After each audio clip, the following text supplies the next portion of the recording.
trip to Alice Springs this week. You guys enjoy getting out there and just, a bit of a different environment for the boys as well?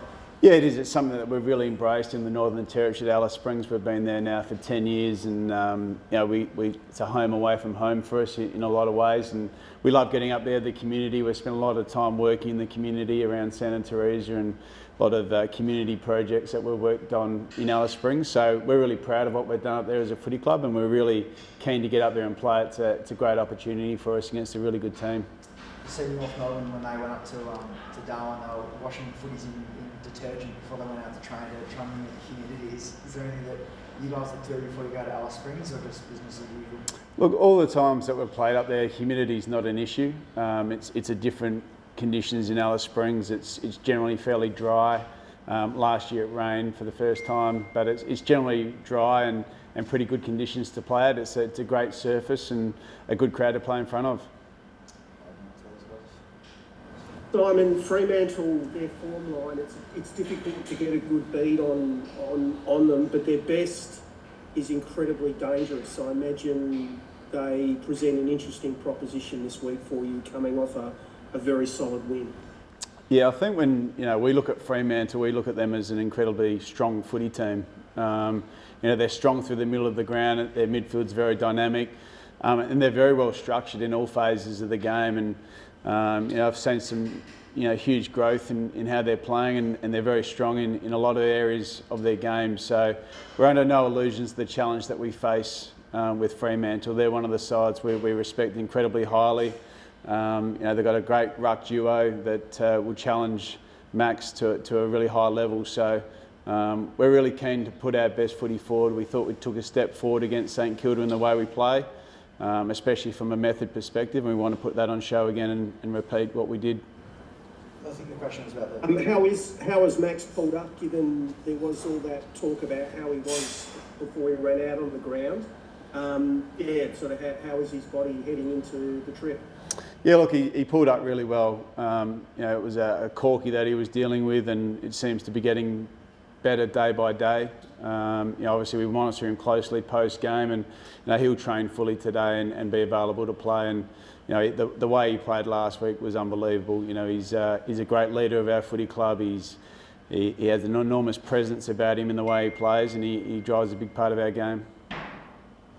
In terms of midfield as well, I think the question there is about the forward midfield are incredibly strong. Do you look to maybe give a bit of extra attention to Caleb Sarong or one of those guys in the stoppages? It's certainly something we'll look at. They're very talented through the middle of the ground. Obviously they're a ruck combination, but you spoke about Caleb Sarong and young Brayshaw. They're highly talented. They have a great connection in the inside of the stoppage to the outside. So it's one part of their game they're incredibly strong. So we'll go away today, have a look at a strategy, but we're going to have to keep a close eye on a few, that's for sure.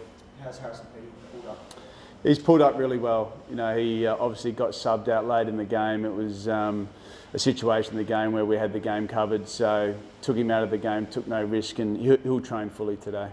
There's a story last night that broke about umpires having earpieces in, which I guess they've always had, but there's been constant communication coming to them from a sort of umpire in the chair in the stands, and some of that's been around advice from positioning when they're giving decisions, and also positive affirmations. Made right calls. What are your thoughts on that? It seems some coaches that were anonymous in their feedback seem to be a bit disgruntled about it. How do you see it? Look, I've always assumed that they would be getting coaching. No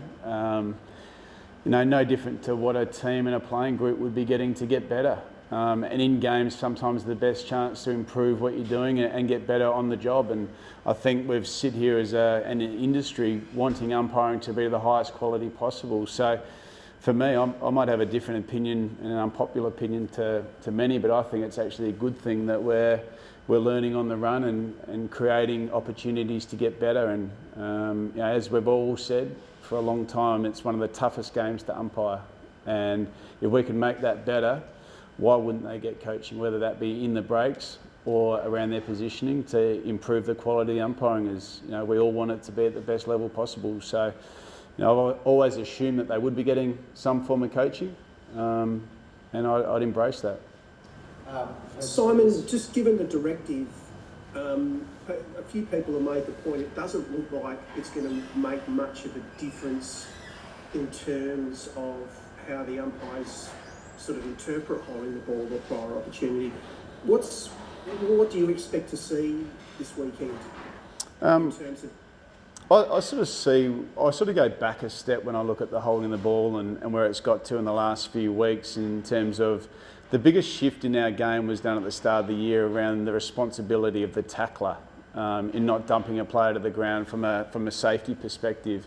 And clearly the players have adapted to that. They're not slinging guys to the ground and bringing them to ground like they were. The flow-on effect on any of these interpretation changes or subtle changes that we make is that people adapt, and what you've seen is players are now testing the tackle for a long time. And the flow-on effect to testing the tackle for a long time is umpires are now in a position where they've got to make a decision quicker, and I think that's where we've got to. So there's just been a flow-on effect to the initial start. Clearly they'll tighten it up around reasonable time, and we've had the memo about what that might look like, and we'll educate our players on that, and we'll adjust back to what a normal process will be. But you've got to take it all the way back to where it started around the tackler, and we're in this position for a good reason. We'll adapt, and the game will move on. A few stories of. Simon, I just wanted to ask you about Max with him carrying that cork. Is there any temptation to bring in, so say a Tom Fullerton or sort of extra help in the ruck aside from just a Harrison Petty?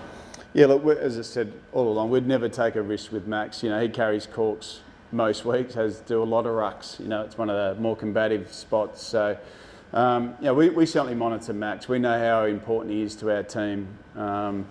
But we certainly want to make sure, Tom Fullerton missed last week with a minor hamstring. He'll be available this week. And we have got some options to bring into the team in that space. So we'll continue to monitor Max. At this stage, he's fully fit and ready to go and playing some amazing footy. So it's more something we'll look at in the back half of the year. And just on the mid-season draft, Luca, can you tell us a little bit about him and perhaps your plans for him long-term? Can you potentially compete for a spot this season? Oh, it's really exciting for us. He's a really powerful key forward. He's missed a bit of footy. He's still very young, but he's tough and competitive, and he's playing senior footy at Subiaco. So we certainly don't put any limitations on players that come into our environment. If they come in and they perform and they're ready and they understand how we want to play, selection's always on the table for any player. But he's exciting. He's good mates with Colton Tholstrup, who come to our footy club from Subiaco. So we're looking forward to bringing him into our environment and embracing what he brings and get to work and see what he can deliver. Dan Turner's fitness this week, how's he shaping up?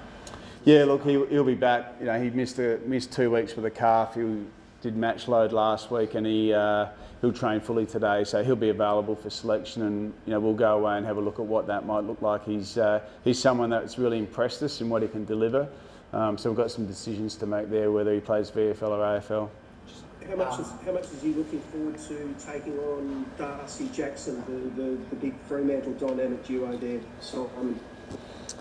He's pretty keen. Obviously, Max is someone that does a lot of work on his opposition, and he knows the quality that he's coming up about. They're different types of ruckman, Darcy and Jackson. He obviously knows Luke incredibly well, and Sean's a great tap ruckman. So. He'll be up for the challenge. He'll do a lot of work in that space around what he needs to be good at, and he'll try and get an advantage where he can. But the more responsibility you give to Max, generally he rises to the occasion, so we'll be looking forward to that. What have it been for the boys to see Neil Danner in the crowd last week, and has he been involved a little bit, I suppose, as he come up to the big freeze, or as much as he possibly can? Yeah, look, he's obviously someone that we love at our footy club, and you can see when he comes up on the screen at footy how much our supporters love and recognise him for not only what he gave our footy club, for what he's doing now. We'll see him more and more next week as we lead towards the big freeze, but it's just such a great cause. We love him, we love what he brings. We wish he could be here all the time with us. He's just a special person, so we're looking forward to seeing him next week. And when Stephen May kicked that goal, I think it was his third goal for the D's, he gave a love heart out to the crowd. What was that about? Yeah, so the love heart was really, we brought some mums over during the week for Sir Doug Nicholls round, some Indigenous players. We had a big Indigenous lunch here, and Maisie's mum was one of those, and she was down from the Gold Coast to be here with him for the week, and the morning of the game he said to her, "I'm going to kick a goal today for you."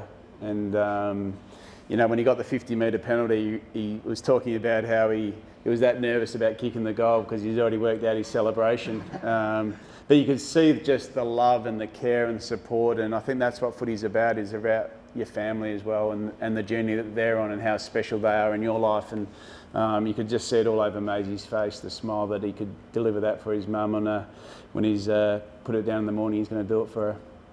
Rog?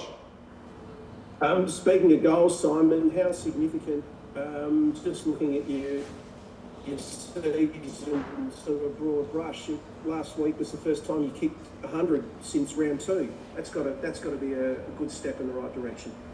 Yeah, it is. You know, we're traditionally not the highest scoring team, but you know, obviously kicking 100 is always important. I think it's the second time for the year, but you know, it's sort of the way we played in all phases. I thought we were right back to really turning the ball over in the areas of the ground we wanted, and getting good looks and giving our forwards a chance. And that's our priority, is to make sure that, you know, our key pillars are in check and we keep evolving as a team and keep getting to the team that we want to become. And you know, the weekend was a big step forward in that.